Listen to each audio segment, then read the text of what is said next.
Let's mic सारे जहां से अच्छा। महाकवि कालिदास ने अपने महाकाव्य कुमार संभव में कहा, शरीर माध्यम खलु धर्म साधनम। यानी संक्षिप्त में अगर बात करें, सामान्य अर्थ ये है कि सारे धर्म साधन का आधार है हमारा शरीर, यानी कि स्वास्थ्य। लेकिन स्वास्थ्य का आधार क्या है, इस बात पर आज हम चर्चा करने वाले हैं। आज है विश्व योगा दिवस, अंतर्राष्ट्रीय योग दिवस के रूप में हम इसे मनाते हैं।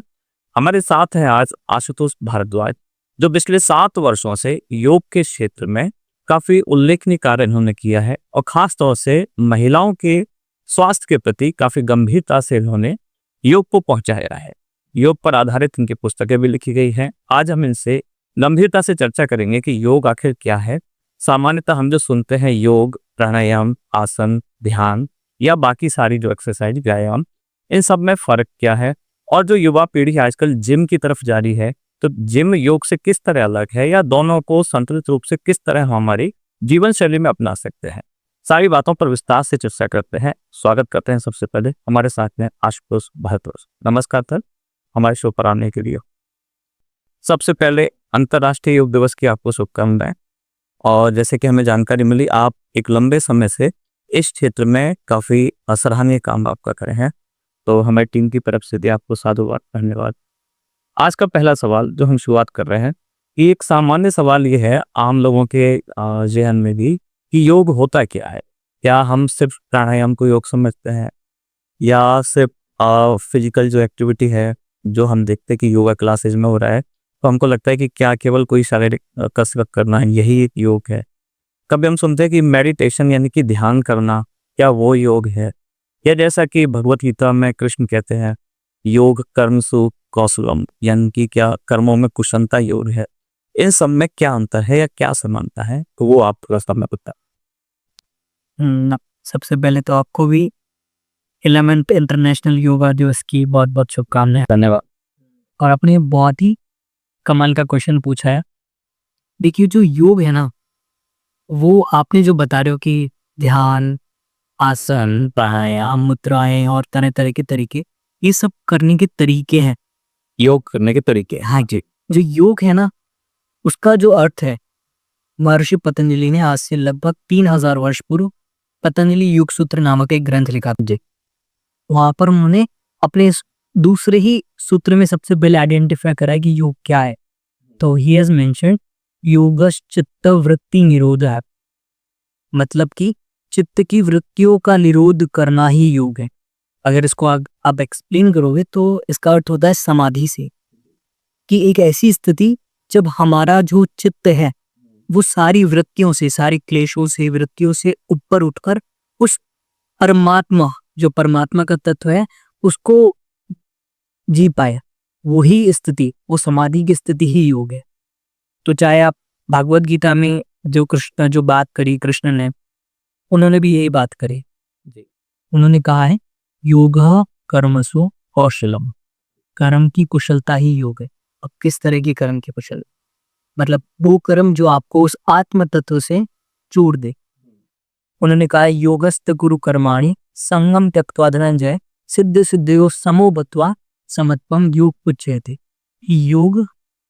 योग में स्थित होकर कर्म कर अर्जुन, सिद्धि और असिद्धि, सक्सेस और फेलियर से ऊपर उठ के, इन दोनों से अपने आप को डिअटैच करके समता में, मतलब एक ऐसी स्थिति जहां पर कोई फ्लक्चुएशन नहीं है जी। और वो स्थिति तभी होती जब समाधि की स्थिति होती, वहां पर कोई फ्लक्चुएशन नहीं है, कोई डुअलिटी नहीं है। उस स्थिति को उन्होंने योग बोले कि मतलब अभी हम जो जी रहे हैं संसार में, जीना मतलब द्वंद में जिया, डुअलिटी में जिया, माया में जिया, उससे ऊपर जाना, एक हो जाना, वो स्थिति ही योग है। अब आप जो बोल रहे हैं, आपने सवाल करा कि आसन है, प्राणायाम है, तार है, मेडिटेशन है, ये सब उस स्थिति को पाने के लिए। अगर आसन जो है, आसन उस योग का एक पार्ट है। जैसे हठ योग एक प्रैक्टिस है, जैसे हठ योग है, तंत्र योग है, कर्म योग है, ध्यान योग है, भक्ति योग है, ज्ञान योग है, राजयोग है, ये तरह तरह के मार्ग है। उनमें से एक मार्ग है हठ योग। हठ योग के अंदर आते हैं आसन। जैसे अभी जो ये कुंभ का आयोजन हुआ था, महाकुंभ का, तो अपने टीवी पे देखा था कई सारे कोई ऋषि या कोई तपस्वी एक ही मुद्रा में खड़े हुए, कोई एक पैर पर ही लंबे समय से खड़े हुए। किसी ने भी तपस्या ले रखी है कि 12 साल से बैठे ही नहीं है, लगातार खड़े ही है, ये क्या हठ योग कहा जाता है या ये कोई व्यक्तिगत कुछ ऐसी शपथ होती है उसको ही?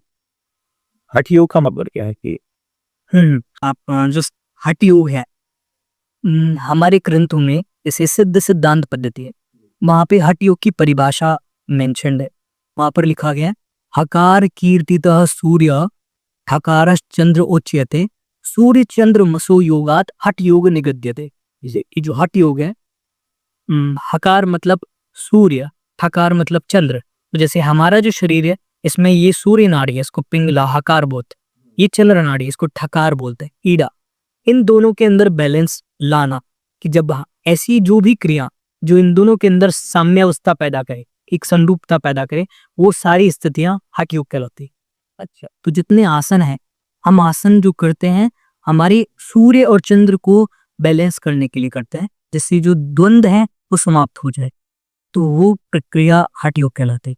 अच्छा, ये बिल्कुल अच्छा लगी और निकला। मैं समझ रहा था कि हठ योग जैसे हठ धर्म था, हम समझते हैं कि कोई व्यक्ति किसी जिद पे आ गया कि या तो ये करो नहीं तो, जैसे मैं अभी तक इसका समझता था कि जैसे हठ योग मान लो किसी साधु ने ये प्रतिज्ञा दे रखी है कि 12 साल तक मैं बैठूंगा खड़े खड़े ही, तो क्या वो भगवान को खुश करने के लिए हठ पे है कि मैंने जैसे अन्न त्याग दिया या कुछ और, या एक ही मुद्रा में लगातार बैठे हुए हैं या एक ही पैर पे खड़े हुए हैं बहुत लंबे समय तक? तो क्या हठ योग को मैं अब तक हठ धर्मिता समझता था, लेकिन आपने इसको कुछ अलग अलग बताया। अच्छा, एक क्वेश्चन ये है जो आज के नई जनरेशन के लोग हैं, एक सामान्य सा सवाल, आजकल योग को इतनी गंभीरता से समझने के बजाय लोग केवल योग को एक एक्सरसाइज का माध्यम मान रहे हैं। योग यानी कि अब थोड़ा सा मॉडर्न में योग को योगा कर दिया है, वो इंग्लिश में हो गया, तो अब योग ना करके योगा हो रहा है, योगा क्लासेस हम लोग ज्वाइन कर रहे हैं।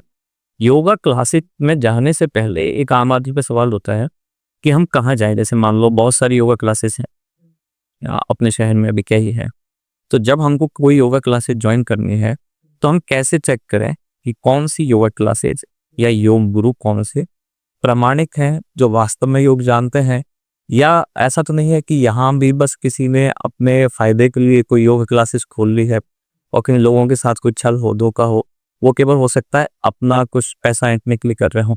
तो आम आदमी कैसे पहचान करे कि कहाँ हमको योग सीखने जाना चाहिए?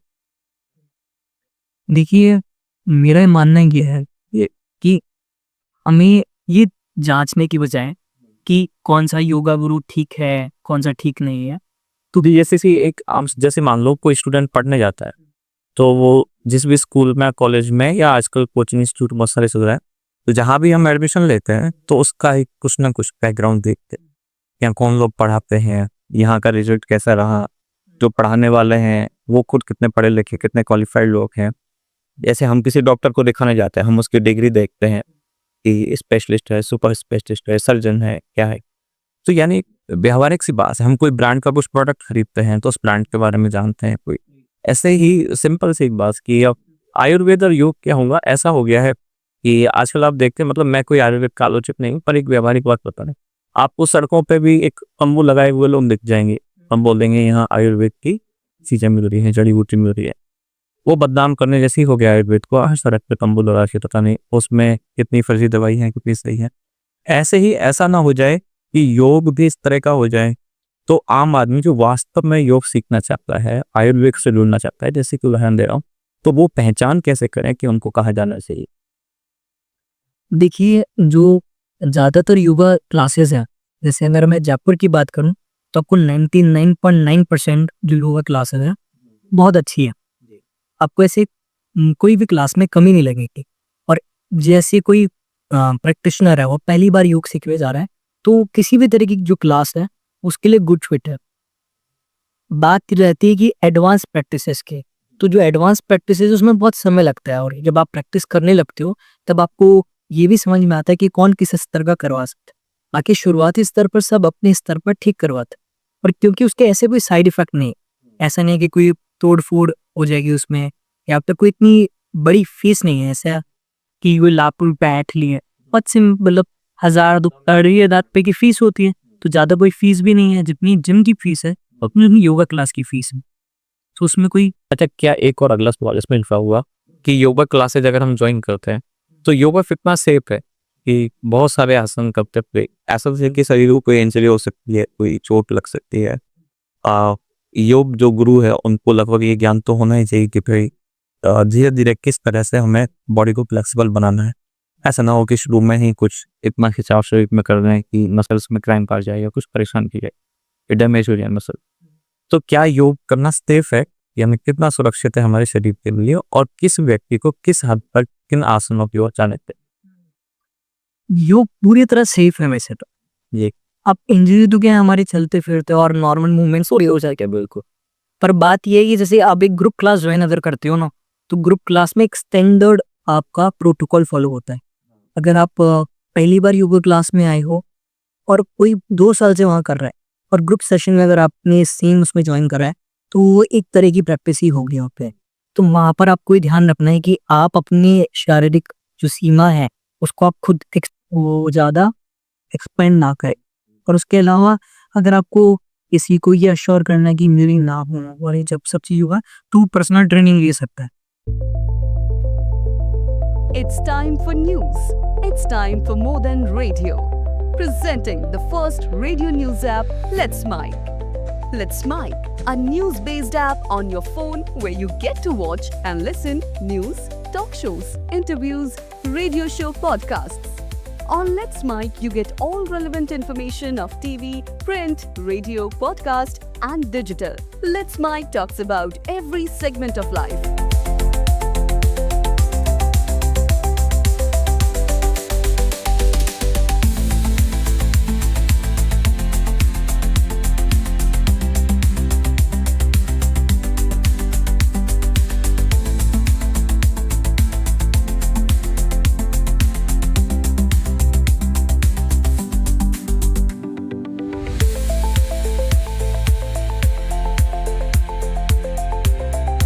Let's Mike is not just a revolutionary idea. Download the app now from Play Store. Available both on Android and iOS mobile phones.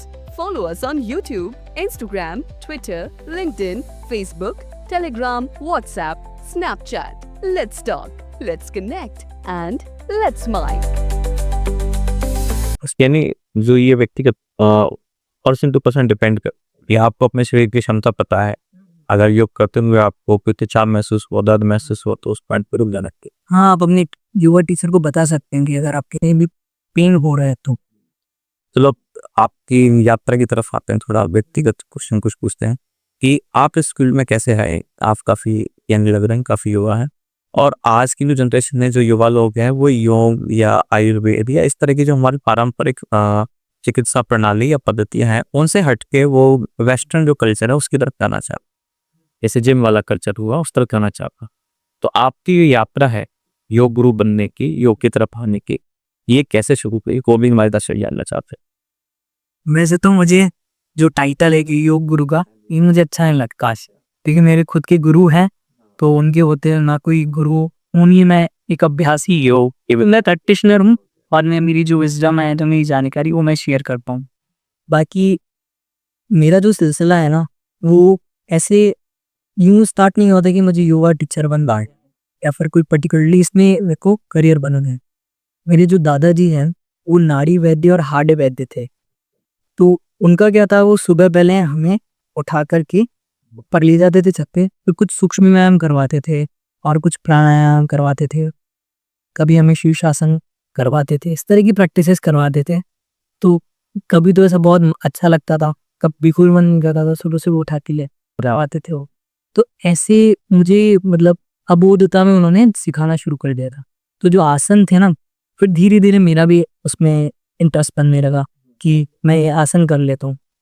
शुरुआत में ऐसा कह सकता हूँ मैं कि वो एक थोड़ा शो ऑफ के तौर पर मैंने सीख लिया कि मैं हेड स्टैंड कर पाता हूँ कमरे के बीच में बिना सपोर्ट के। आज शुरू में वैसे बच्चे होता है ना अपने ग्रुप में कि भाई मैं ज़्यादा तक शीर्षासन कर सकता हूँ, तो शुरू में तो आपस में बाकी लोगों पे इम्प्रेशन काम की वैसे हाँ, तो मुझे थोड़ा सा अलग लगता था कि कोई और जो चीज़ नहीं कर पाते वो मैं बैलेंस कर लेता हूँ।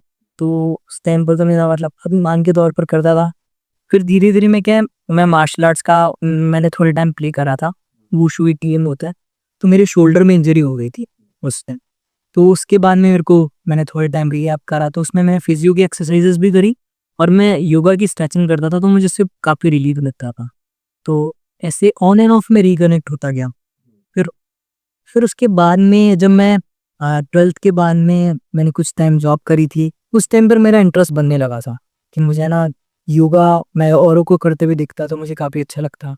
फिर इंटरनेशनल योगा डे फर्स्ट था, तब मैं एनसीसी के साथ में एनसीसी वाले लेके जाते हैं कैंप में से, तो वहाँ मैंने करा और मुझे बहुत अच्छा लगा। तो मैंने वहाँ से एक उनकी बुक भी वो देते हैं वो योगा की सिंपल प्रोटोकॉल, तो मैंने बुक कैरी करी मेरे साथ और मैं डेली उस बुक से योगा प्रैक्टिस करता था। तो मुझे काफ़ी मज़ा आया। फिर मैंने और भी बुक परचेज़ करी योगा से रिलेटेड, तो उनको देख-देख के करता था। फिर मैं कुछ मेरे दादाजी से पूछता, उनसे पूछ पे दम नहीं रहा।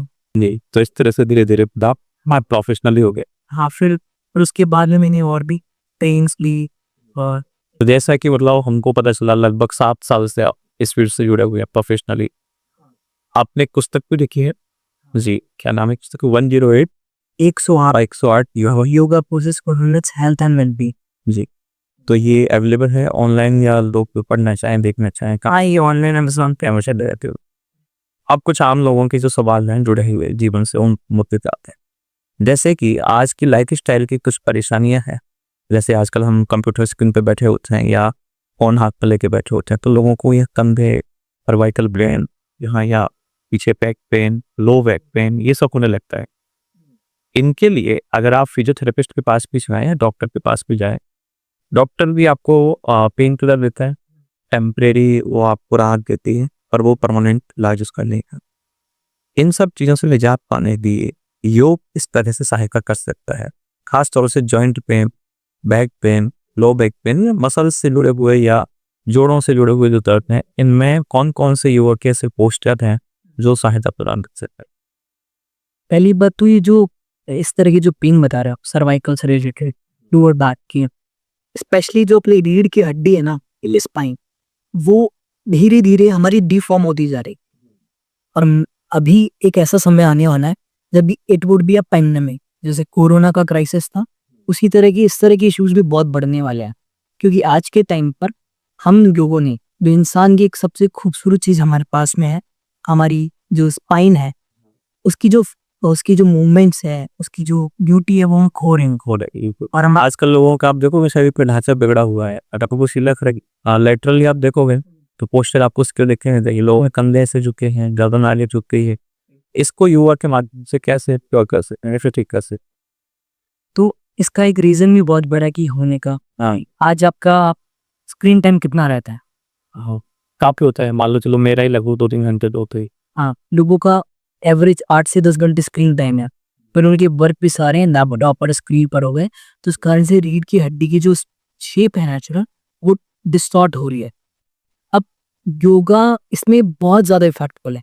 मैं किसी और इससे कंपैरिजन नहीं करूँगा। जो एलोपैथी है उनके पास में मेडिकेशंस है ना? उससे आपको पेन रिलीफ मिल जाएगा, but it would be a numbness कि आप अपने आप को सुला रहे हो, वो ठीक नहीं है फिर उसको। तो और बाकी और जो थेरेपीज़ हैं, उनसे योग थेरेपी बहुत इफ़ेक्टिव है।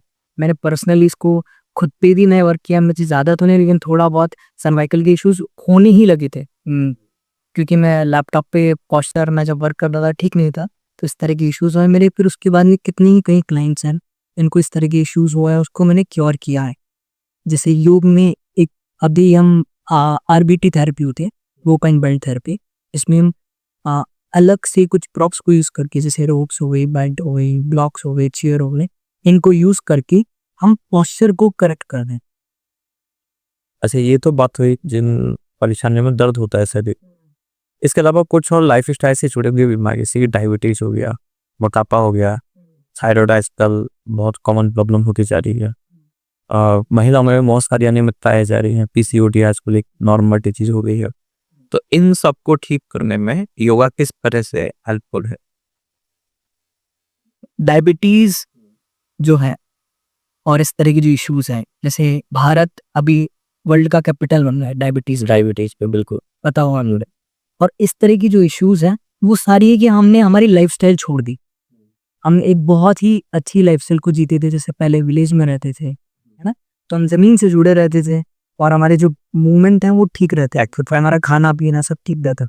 बट अभी हमारे फूड पूरा चेंज हो चुका है, हम वो मूवमेंट्स करना बंद कर चुके हैं।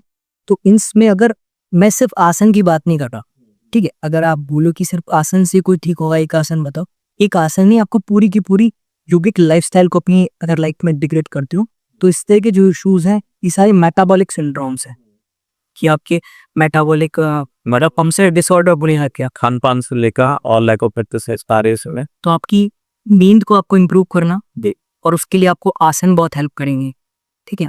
आपका खाना पीना, है ना, प्राणायाम की प्रैक्टिसेस, मुद्रा, ये सब ओवरऑल में इसमें बहुत हेल्प करते हैं और बहुत अच्छा रिजल्ट है। मैं खुद डायबिटीज़ रिवर्सल के लिए ट्रेन देता हूँ, वेट लॉस करने के लिए, फैट लॉस के रिगार्डिंग। तो ये बहुत इफेक्टिव वे है जो यूबिक लाइफस्टाइल इसमें बहुत हेल्प करता है। अच्छा, योग से हम शारीरिक और मानसिक, ऐसा कहते हैं कि दोनों स्वास्थ्य, शारीरिक स्वास्थ्य, आजकल मेंटल हेल्थ की तरफ लोग वापस ध्यान देने लगे हैं। बीच में एक टाइम था, ये कह सकते हैं कि पहले एक टाइम पर लोग मेंटल पेशेंट को पेशेंट ही नहीं समझते, या मानसिक स्वास्थ्य किसी का खराब है तो उस पर ध्यान नहीं देते। जब तक शरीर पर सिम्टम्स ना दिखें तब तक हम उसे अस्वस्थ नहीं मानते थे। अब लोग थोड़े सा भी रखते हैं, जो समझने लगे हैं इस चीज़ को कि मेंटल इलनेस भी एक इफेक्ट है। तो योग के माध्यम से शारीरिक और मानसिक दोनों तरह की बीमारी हम कैसे ठीक कर सकते, और किस तरह से, यानी कौन कौन से कुछ विधियां हैं या प्राणायाम हैं जिन पर हमें फोकस करना चाहिए। जो योग है ना, आप उसको एक मतलब अलग अलग टुकड़ों में ना बांट के, ये अपने आप में योग का मतलब है कि आप एक ऐसी चीज से जुड़ रहे हो जो आपकी चाहे शारीरिक परेशानी हो, चाहे मानसिक हो, मनोवैज्ञानिक आपकी इश्यूज हो, इमोशनल डिसऑर्डर्स हो, इन सबको क्योर करते हैं। फिजिकल, फिजियोलॉजिकल, इमोशनल, मेंटल, ये सारी परेशानियों का इलाज है योग।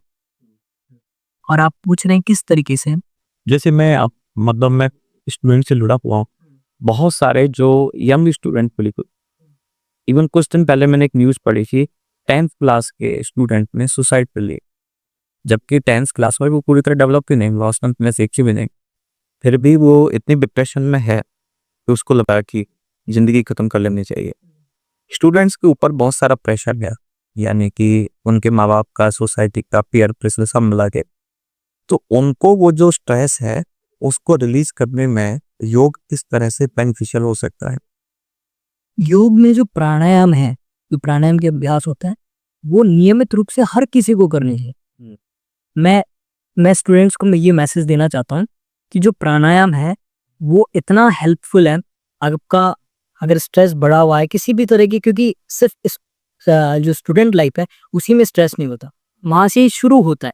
It is a initiation point. After that जब आप इस वर्क लाइफ में जाते हो तो ये चीज़ें बढ़ती जाती है, और फिर उसके बाद में आपको बहुत सारी चीज़ें लाइफ में मेंटेन करनी है, तो वो लाइफ में हम बैलेंस बना ही नहीं पाते, और उसका stress day to day life में आता ही है। उसके लिए प्राणायाम बहुत इफेक्टिव प्रैक्टिस है। क्यों? जैसे योग के कई ग्रंथ है, उसमें मेंशन है, चले वाते चले चितम, निश्चले निश्चलम भवेत। मतलब व्हेन योर ब्रीथ इज अनरेगुलराइज्ड, किसी पैटर्न में नहीं है, तो आपको चित्त आपका डिस्टर्ब रहेगा। जब आपकी ब्रीथ सही होगी तो आपका चित्त शांत रहेगा, ठीक है। इसके लिए आपको श्वासों पर काम करना जरूरी है, और श्वासों के लिए तो प्राणायाम की अलग अलग विधियां हैं। ये इस तरह के स्ट्रेस को और रिलीज करने में बहुत है। आपके इस बात से मुझे याद आया, मॉडर्न डेट में आजकल जो लाइट डिटेक्टर टेस्ट होता है कि व्यक्ति झूठ बोल रहा है या नहीं बोल रहा है, ये पता लगाने की खासतौर से फॉरेंसिक साइंस से पुलिस वाले से मांग करता है। वो भी इन्हीं चीज़ों को देखते हैं। जब सामने पूछा जाता है इंटरोगेशन के दौरान, तो अगर उसकी धड़कन तेज हो गई, सांसों की गति कम ज़्यादा हो गई, मैंने सवाल पूछा और पूछते ही ब्लड प्रेशर हाई हो गया, सांस तेज हो गई, यानी इससे वो आइडेंटिफाई करके ये व्यक्ति झूठ बोल रहा है। तो योग से भी शायद, जो मैं आपको अब तक समझ पाया, आप ये कहना चाह रहे हैं, जिसकी सांसों की गति नियमित है, यानी कि व्यक्ति संतुलित है, सही है, सामान्य है। जिसकी सांसों की गति असामान्य है, हार्ट बीट असामान्य है, यानी कि वो सामान्य नहीं है, उसमें कुछ ना कुछ गड़बड़ है। तो शायद ये भी उसी से ही जुड़ा हुआ है जो आपने तुमसे एक स्लोबिक कोटेशन दिया कि आजकल मॉडर्न डेज में भी इसका इस्तेमाल हो रहा है। जितना मुझे पता चला कि व्यक्ति के अंदर अगर कुछ गलत चल रहा है, झूठ बोल रहा है, या उसने कुछ गलत हरकत की है, कोई अपराध किया है, उसको छुपाना चाह रहा है, तो उसका अपने शरीर की हरकतों पर नियंत्रण नहीं हो सकता। अपने आप ही कहीं जाते हैं उसकी बॉडी लैंग्वेज में हाथ पैर छूने लगेंगे, सांस तेज हुई, यानी कि योग वही है, जितना मैं समझ पाया, कि हर चीज में संतुलन रखना। आपने एक बार कहा कि योग एक लग्जरी है। लग्जरी यानी कि ऐशो आराम वाली चीज हो गई। आपने कहा योग एक लग्जरी है और ये ऐसी लग्जरी जो सबको अफोर्ड करनी चाहिए। योग लग्जरी कैसे? हमको तो लगता है कि योग तो बड़ा डिसिप्लिन वाला काम है कि सुबह जल्दी उठो 5 बजे 4 बजे और योग करो, एक्सरसाइज करो, ध्यान करो। ये लग्जरी तो है, हम जैसे सोकर में बैठे आराम से ऐसी चलाते सुबह। योग कैसे लग्जरी? मैं ना जब बात करता हूँ, जैसे मेरा जो सिखाने का तरीका है क्लाइंट्स को, वो बहुत अलग है। मैं ना उनको सिर्फ आसन और प्राणायाम या मुद्राएं तक नहीं सिखाता, मैं उनके माइंड सेट पर वर्क करता हूँ कि आपको जो माइंड सेट है वो योगा के अनुरूप हो पहले तो। वो कैसे हैं? जो इस तरह की बातें होती है ना कि योग करना पड़ेगा, इसके लिए करना पड़ेगा। मेरे कमर दर्द है, मुझे कौन सा आसन करना पड़ेगा। मेरी ये तकलीफ है, स्ट्रेस, इसके लिए क्या करना पड़ेगा। जब कुछ हो जाए परेशानी तब हम जाते हैं योग की तरफ। हो जाए या फिर ना हो, इसके लिए क्या करना पड़ेगा। तो ये पढ़ने वाली चीज गलत है। मैं कहता हूँ कि ये है ना, आप इसको जियो। जैसे किसी को आइसक्रीम पसंद है या किसी को कोई बहुत अपना टेस्टी सा डेजर्ट पसंद है, वैसे है ना जो योग है वो अपने आप में बहुत लग्जरी है। जो करता है ना सिर्फ उसको मालूम है कि उसको अंदर कैसी अनुभूति होती है। आपका डाइजेशन फाइन रहे, आप बहुत सुकून फील करो अंदर से, आपको ऐसे भागा दौड़ी नहीं रहे कि कुछ कुछ छूट रहा है, कुछ लाइफ में मिस कर दिया, ऐसी स्थिति ना हो। आप बहुत शांत हो, हंस पा रहे हो, एंजॉय कर पा रहे हो, है ना। आपके शरीर में कोई दर्द नहीं है, आप किसी तरह का मूवमेंट कर सकते हो। आपको ये दर्द नहीं है कि पीछे मुड़ूंगा तो मेरे कमर में दर्द हो जाता है। क्या गर्दन तो जाता है जी। तो इस तरह की जब आप जीने लगते हो तो ये बहुत लग्जरी लाइफ है ना। हाँ, इससे बढ़कर लग्जरी क्या हो। और सर योग करना लग्जरी नहीं, योग का जो आउटपुट है वो देखते रहिए आप क्या। आप ये देखो कि लोगों को चीजें लेनी है बाहर, किसी को कार खरीदनी है, किसी को घर खरीदना है, तो पहले वो खरीदने से पहले स्ट्रेस है, फिर खरीद लिया तो उसको उसके पैसे चुकाने का स्ट्रेस है, फिर उसको मेंटेन करने का स्ट्रेस है, फिर लोगों से मैनेज करने का स्ट्रेस है। जब आप योग में रहने लगते हो तो आप अपने शरीर को इतना सुकून देने लगते हो कि आपका मन इन चीजों की तरफ नहीं भागता। आप लग्जरी में रह रहे हो, आपको दिखावे से फर्क नहीं पड़ेगा। इस तरह की जो तनाव है ना, जो डे टू डे लाइफ ये खत्म हो जाता है, बॉडीली सारे स्ट्रेस खत्म है। तो physical disorders, mental disorders, physiological और आपकी साइकोलॉजिकल इशू सारे ठीक हो रहे हैं। लग्जरी लाइफ है, इससे बढ़कर क्या हो सकता है। अच्छा, एक जो नई जनरेशन है उनको कोई चीज गंभीरता से समझाना बड़ा मुश्किल काम है। उनको हर चीज का इंस्टेंट रिजल्ट चाहिए। उनको चाहिए कि आज योग करूं। पहली बात तो जैसे आपने कहा कि जब कमर में दर्द होने लगा है तब योग स्टार्ट करेंगे, या डायबिटीज हो गई आप शुरू करेंगे। और उसके बाद भी वो तुरंत की साथ है कि इंस्टेंट रिजल्ट आना चाहिए, या फिर आज योग स्टार्ट कर 2-3 दिन बाद वो देखेंगे कि कुछ फर्क मिल रहा है या नहीं। उन लोगों के लिए क्या कहना चाहेंगे कि योग क्या इंस्टेंट रिजल्ट पाने का एक जरिया है? योग से ज्यादा इंस्टेंट रिजल्ट कहीं मिल ही नहीं सकता। अच्छा। योग जितना आपको क्विकली रिजल्ट देता है ना, उतना कोई और चीज नहीं देती। और उसके लिए बशर्ते ये होना चाहिए आपकी इतनी अवेयरनेस हो।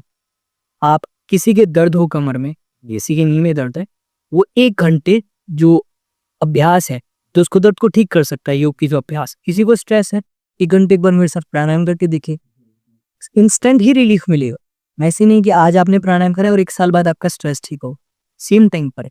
बट ये है कि आपको कंसिस्टेंटली उस जोन में रहना पड़ेगा। अगर आप 1 घंटे प्राणायाम करते हो और 23 घंटे स्ट्रेस में रहते हो तो 23 घंटे का जोर ज्यादा ही रहेगा ना। तो आपको at least day to day life में अपने आप को उसको इंटीग्रेट करना पड़ेगा। साथ ही मतलब उस चीज पे भरोसा भी रखना पड़ेगा, विश्वास भी रखना पड़ेगा। भरोसा हो जाएगा, जब आप करोगे तब हो ही जाएगा भरोसा। इससे इंस्टेंट रिलीफ मिलता है। कोई बैक पेन का पेशेंट अगर हमारे पास आता है और हमने अगर उसको कुछ थेरेपी कराई तो उसको सेम डे हल्कापन लगता है कि हाँ, एग्जैक्ट बता नहीं सकते कि क्या हो रहा है सर, लेकिन हमें अच्छा लग रहा है। कोई स्पेस से रिलेटेड किसी को है, किसी को नींद नहीं आती, तो अगर उनको कुछ ऐसी प्रैक्टिसेस कराते हैं उनको सेम टाइम पे लगता है कि सर बहुत हल्का लग रहा है, अच्छा लग रहा है। बस यही तो रिजल्ट है। अच्छा, शुरुआत में हमारी जो बात हुई थी केवल हड्डियों पे नहीं, वो कह रही थी आपने योग के कुछ प्रकार बताए थे, तो हमारे दर्शकों को भी बताएं थोड़ा सा कि योग के कौन कौन से प्रकार हैं, इन सबको मिला के भी योग क्या है।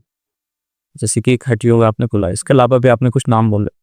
मैं चाह रहा हूँ थोड़ा सब पे आप हल्के से बता देता है। वैसे मैंने नाम तो कई बताए थे जी। और भी कई नाम, ठीक है। जैसे हठ योग है ना, ध्यान योग, भक्ति योग, तंत्र योग, कर्म योग, कर्म योग, और कितने प्रकार इसमें भगवत गीता में और तरह तरह के प्रकार है। लेकिन समझने की बात है कि प्रकारों में नहीं हम लोग को उलझना, क्योंकि योग हमें सिखाता है ततो द्वंद्वान अभिघात है, मतलब एक ऐसी स्थिति जब सारे द्वंद्व खत्म हो गए, कोई दो नहीं रहे, दो प्रैक्टिस नहीं रहे, कोई दो चीज नहीं रह गई। तो हमें भी अलग अलग प्रैक्टिसों में या फिर उनकी प्रकारों में नहीं उलझना, हमें ये देखना है कि वो प्रैक्टिस जो सबको इंटीग्रेट कर रही है। एक चीज वो एक जगह पहुंचने के अलग अलग 100 रास्ते हैं, कोई कैसे पहुंचा रहा है, कोई कैसे, और इन सब के लिए सबसे ज्यादा जरूरी होता है गुरु का होना। जैसे हम गणित में पढ़ते हैं, जैसे कि गुणा भाग, उसमें भी एक शब्द आता है योग, प्लस कौन करे, जोड़ना मत कर लो, एक गुणा करना, भाग करना, घटाना, इन बाकी बोलना और एक योग। तो वो जो योग है यानी कि जोड़ना, या इस शब्द का भाव कहीं यानी कि हम जो योग कर रहे हैं किसी जुड़ाव से मिलता जुलता, जो कहते हैं संस्कृत के युज धातु से शायद योग बना, तो इसका अगर जुड़ाव है तो किससे जोड़ना, ये क्या कहना चाहते हैं हम योग के माध्यम से? देखो है ना, पहली बात, कोई दो अलग चीज नहीं जिनको जोड़ना है, एक ही चीज है। जैसे एक बूंद है ना, आप उसको क्या बोलोगे अगर आप उसको ऐसा बूंद देखते हो? तो बूंद बोलोगे। अगर वो पानी में मिल जाती तो क्या बोलोगे आप उसको? मतलब समुद्र में अगर मिल गई तो आप क्या बोलोगे? हाँ, समुद्र फुले। ठीक, तो पहले क्या वो समुद्र नहीं दिए, अभी अभी समुद्र हुई, पहले भी वो इसका हिस्सा है। हाँ, उसी का हिस्सा है। वो दो चीज जो एक ही है वो आपस में वही योग। अब योग में वो दो चीज, क्या आप कहना चाह रहे हो कि आत्मा और परमात्मा में उस तरह का भाव करी पर? हाँ, हमारा जो आत्म तत्व है, जो कॉन्शियसनेस, जब उस परम तत्व से मिल जाती है, जो उसी से ये निकली है, तो वो उसमें जब एकीकरण का भाव है, उस स्थिति को योग बोलते हैं। और जितने भी योगियों ने, गुरुओं ने इतनी कोशिश करी, कृष्ण ने इतनी कही, और इन सब ने जो बताने की कोशिश करी, वो उसी योग को बताई।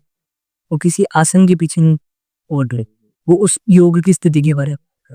एक मेरा पर्सनल डाउट है कि हम कृष्ण को, भगवान कृष्ण को बोलते हैं योगेश्वर कृष्ण, और शिव जी को बोलते हैं महादेव को आदि योग। तो इनमें से योग को कौन रिप्रेजेंट करता है? कृष्ण है एक योगेश्वर, वो भी वही बात कही, और शिव है जो आदि योगी। यानी योग वाले देवता अगर हम पूछे सवाल तो कौन से माने जाएंगे, या दोनों में कुछ अंतर है? देखो, वो हमारी स्थिति देखने के, अभी हम द्वंद्व में होके देख रहे हैं। अगर आप इस स्थिति में देखोगे तो दो अलग अलग शिव है। आप कृष्ण को देखोगे कि एक जिसके मोर मुकुट है वो कृष्ण है, और शिव है जिसने त्रिशूल और ये ले रखा है।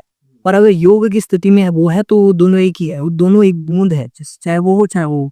और वो हमें भी वही कहना चाह रहे हैं कि वो जो समुद्र है, तो चाहे नानक हो, चाहे मीरा हो, चाहे कबीर हो, चाहे रैदास हो, चाहे हनुमान जी हो, चाहे कृष्ण हो, चाहे राम, वो सब एक ही है। वो अलग अलग देख रहे कि योग को ये रिप्रेजेंट करेगा ये।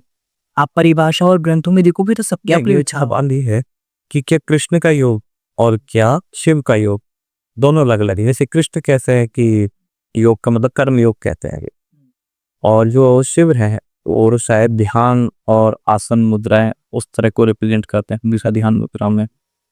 तो क्या ये दोनों योग अलग है, एक शिव का योग एक कृष्ण का योग? देखो, जैसे शिव का योग है दुनिया से अलग होना, वहां जाके या कैलाश पर्वत पर बैठे हैं एक आसन में, एक मुद्रा में ध्यान लगाए हुए। कृष्ण का योग बिल्कुल अलग है, यहाँ संसार के बीच में है, सारे सांसारिक कर्मों में है इन्वॉल्व, और फिर यहाँ अपने कर्म पर ध्यान दिए हुए हैं। अरे इन दोनों में क्या फर्क है, कृष्ण का योग और शिव का योग? इनमें कोई अंतर नहीं है, और उस अंतर की कोई अंतर नहीं है, उसको समझने के लिए हमारी आंखें काम नहीं करेगी। उसके लिए हमें चाहिए गुरु की दृष्टि, कोई ऐसा गुरु जो जागृत हो, ऐसा महात्मा, तो वो हमें बता सकता है कि क्या कृष्ण ने कहा या शिव ने कहा। हम सिर्फ स्टेटमेंट को पढ़ सकते हैं। जितनी लैंग्वेज मैंने सीखी है, मैं हिंदी और इंग्लिश मैंने पढ़ी है, आपने जितना ज्ञान लिया है, तो हम सिर्फ स्टेटमेंट को पढ़ के कुछ प्रोसेस करें। जितनी हमारे पास जानकारी आज तक हमने इन्फॉर्मेशन गैदर करी, पर वो जो बात कर रहे हैं वो किसी और स्थिति की बात कर रहे हैं जिसको हम शब्दों में नहीं बयां कर सकते। उसको समझने के लिए गुरु की दृष्टि चाहिए। तो अगर कोई जागृत महात्मा हो तो ही वो समझा सकता है कि क्या कृष्ण है क्या शिव है, क्योंकि है एक ही। हमारे पास जो आया है वो सिर्फ लैंग्वेज है, लैंग्वेज से समझिए सर। चलो थोड़े गंभीरता से एक सामान्य बात की तरफ आते हैं। अब जो नई जनरेशन है वो योगा क्लासेस की बजाय जिम ज्वाइन करना ज़्यादा पसंद करती है।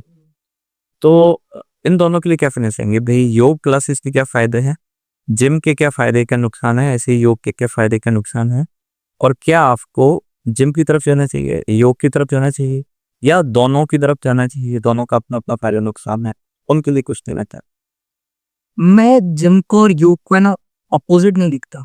मतलब जब भी किसी से मेरी बात होती है तो लोग है ना दोनों को अपोजिट रखते हैं, एक पलड़े में ये और ये, जिम जाए या योग जाए, दो योग। ईस्ट है ये वेस्ट है, ऐसा कर देते हैं कि इस डायरेक्शन में उस डायरेक्शन में। बट मेरा मानना है कि आप ओवरऑल अपने शरीर का संवर्धन कर रहे हो। तो जैसे फ्लेक्सिबिलिटी आपकी बॉडी की का पार्ट है, वैसे ही स्ट्रेंथ भी एक बहुत जरूरी पार्ट है। तो जो जिम ट्रेनिंग है वो कहीं किसी तरीके से बुरी नहीं है, वो बहुत अच्छी है आपके लिए, ठीक है। But the thing is you need right guidance, ठीक है। स्ट्रेंथ ट्रेनिंग योगा से भी होती है और स्ट्रेंथ ट्रेनिंग जिम में भी होती है, और दोनों ही सही है अपनी जगह। बट आपको दोनों को इंटीग्रेट रखना चाहिए, जिम भी करो योगा भी करो। अब अंत में, ये इस बार शायद 11वां अंतर्राष्ट्रीय योग दिवस है। हाँ, तो 11वें अंतर्राष्ट्रीय योग दिवस पर आप अपनी तरफ से आज की जनरेशन को, युवाओं पर, या ना केवल आज की जनरेशन, सभी के लिए कोई आप मैसेज, कोई संदेश देना शायद हमारे दर्शकों के लिए? मैं ये संदेश देना चाहता हूँ कि जितना जितना मैं मेरे फ्लाइंग्स आते हैं मेरे पास योग सीखने के लिए, तो देखता हूँ कि लोगों के पॉस्चर बहुत खराब हो रहे हैं।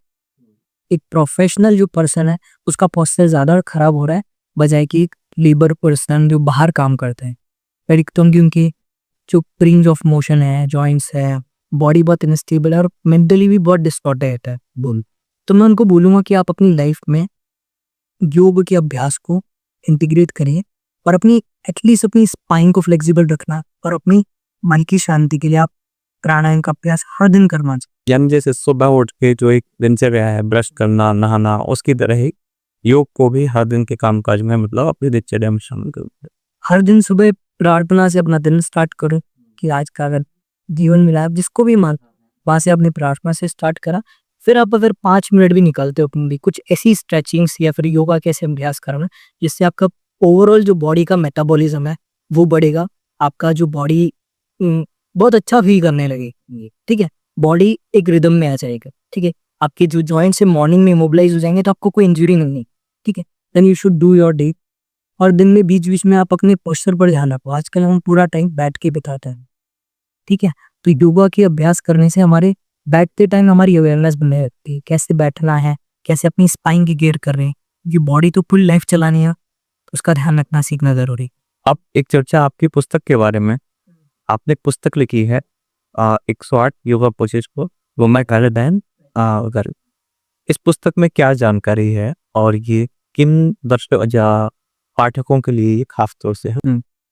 ये जो बुक थी, ये मेरे ज़्यादातर जो क्लाइंट्स हैं वो बाहर की यूएस की डॉक्टर्स हैं, और उनमें भी जो लगभग सारे के सारे ही वो ईमेल हैं। तो जब मैं उनसे इंटरेक्ट होता था तो मेरे को ये फील होता था कि इनके पास में बहुत कम टाइम रहता है, क्योंकि एक इंडिया की लाइफ में और एक यूएस की लाइफ में बहुत डिफरेंस है। उनको बहुत सारा काम करना पड़ता है, मतलब अगर वो डॉक्टर भी हैं तो उसके अलावा उनको खाना बनाना, घर के सारे मैनेजमेंट करने पड़ते हैं, उनको हेल्प नहीं मिल पाती, जी। उनके पास टाइम बहुत कम रहता है। उसके साथ में दिखता था कि बॉडी में इतनी तरह की परेशानी आ रही है, तो ऐसा मिनट में थोड़ा सा समय लूंगा आपका। कल मैं हमारे दर्शकों को बता दूं, सर की जो किताब है आप स्क्रीन पर देख पा रहे हैं, और इसका लिंक भी हम वीडियो के डिस्क्रिप्शन में डाल देंगे। तो जो लोग इस तरफ जाना चाहते हैं, पुस्तक खरीदना चाहते हैं, अमेजोन पर अवेलेबल है, आप वहाँ से इसको दे सकते हैं। सर चल सर कंटिन्यू कीजिए कि इस किताब में आगे क्या इनके लिए, जैसे आप यूएस और इंडिया के बारे में बता रहे थे। तो वो जो क्लाइंट्स हैं वो मेरे से हमेशा पूछते थे, कभी उनके पास टाइम नहीं होता था क्लास सुनने का, तो मेरे को मैसेज करते थे कि सर प्लीज़ कुछ ऐसा बता दो कि हम 5 से 10 मिनट में कर लें, और हमें ऐसे ऐसा हो रहा है कि मान लीजिए पीरियड्स का टाइम है कि तो सर पेन हो रहा है, तो कुछ क्या कर सकते हैं, या फिर सर और स्ट्रेस में हुई मैं, तो मुझे कुछ बता दो कि मेरा स्ट्रेस कम हो जाए। पर मेरे पास सिर्फ 5-10 मिनट है टाइम में। तो मुझे लगा कि कितनी बड़ी अपॉर्चुनिटी है कि लोगों के पास समय नहीं है, मतलब those who are busy business those who doesn't have time, but वो स्ट्रगल कर रही है बॉडी में। अब उनको कुछ मैनेजमेंट चाहिए, ठीक है, and they are seeking advice और थ्रू दी योगा। तो फिर मैंने जो बुक का टाइटल रखा था वो रखा ही था, फिर बिजी बिजनेस वुमन के लिए मैंने ये बुक बनाई है, जिनके पास टाइम नहीं है ना वो योगा कर सके। तो मैंने बुक को क्या है 4 सेक्शंस में बनाया, physical wellbeing, mental wellbeing, emotional wellbeing and spiritual wellbeing. तो फिजिकल वेलबींग में मैंने वो कंसर्न मेंशन करें जो रिपीट होते होते बहुत बार मेरे पास आए, जैसे मेंस्ट्रुएशन का हो गया, है ना, बैक पेन और इस तरह की जो कंसर्न्स है मैंने तो मेंशन करा। और मैंने हर एक कंसर्न भी दिए, 3 आसन और 1 योगिक मुद्रा। इस तरीके से मैंने 4 का पैकेज बनाया जो कि वो 7 से 8 मिनट में आराम से कर सकते हैं। और वैसे ही फिजिकल कंसर्न, मेंटल, इमोशनल और स्पिरिचुअल प्रैक्टिसेस के लिए भी क्या कर सकती हूँ, तो ऐसे करके मैं बुक को लिखा था।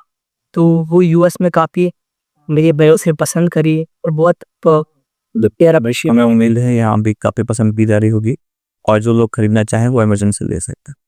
तो अब चर्चा को समाप्ति के होते जाते हैं। तब आपका बहुत बहुत आभार, धन्यवाद, आप हमारे शो में आए। दर्शकों को भी धन्यवाद, आप चर्चा में अंत तक जुड़े रहे। हमें उम्मीद है इस वीडियो से जरूर आपको कुछ सीखने को मिला होगा, और सीखने को अगर मिला है तो कमेंट्स करके हमें जरूर बताएं। धन्यवाद। आप सुन रहे थे let's mic more than radio. Follow कीजिए हमें हमारे सोशल मीडिया प्लेटफॉर्म्स पर। It's time for news. It's time for more than radio. Presenting the first radio news app, Let's Mic. On Let's Mic, you get all relevant information of TV, print, radio, podcast, and digital. Let's Mic talks about every segment of life.